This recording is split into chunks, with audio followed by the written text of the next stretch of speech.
बांधवांनो आणि मित्रांनो, पहिल्यांदा तुमचं सगळ्यांचं मनापासून अभिनंदन करतो, आपल्याला धन्यवाद देतो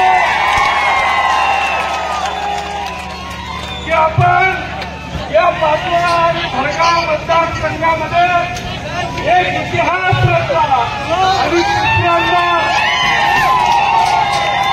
मला विजयी केला. त्याबद्दल तुमचे सगळ्यांचे मनापासून आभार मानतो, आपल्याला धन्यवाद देतो. आपण गेल्या 2 महिन्यापासून प्रचंड मेहनत घेत होतात.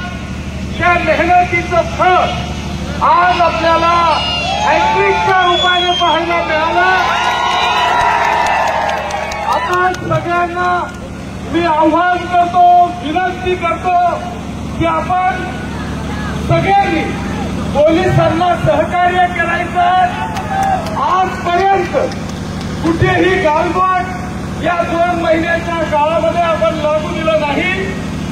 अनेक विरोधकांनी गालबोट लावण्याचा प्रयत्न केला, पण आपल्याला कुठेही गालबोट लागू द्यायचं नाही.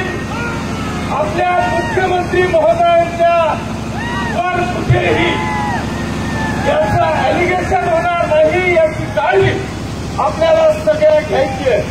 आणि म्हणून मी तुमचं सगळ्यांचं अभिनंदन करत असताना आता सगळ्यांना हात जोडून विनंती करतो की आपली ही मिरवणूक ही इथेच विसर्जन होते.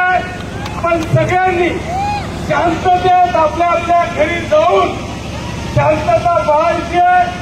मी मुंबईहून आल्याच्या नंतर मी प्रत्येक गावामध्ये प्रत्येक एरियामध्ये तुमच्या दर्शनाला सर्व माता भगिनींच्या सर्व मतदार बांधवांच्या दर्शनाला येणार आहे.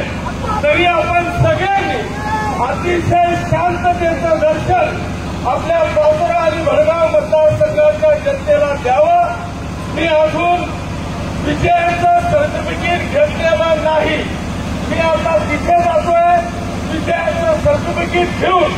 मला लगेच आता जळगावहून माननीय मुख्यमंत्री महोदयांनी आपल्या जळगावच्या 11 आमदारांना घ्यायला विमान पाठवलेलं आहे.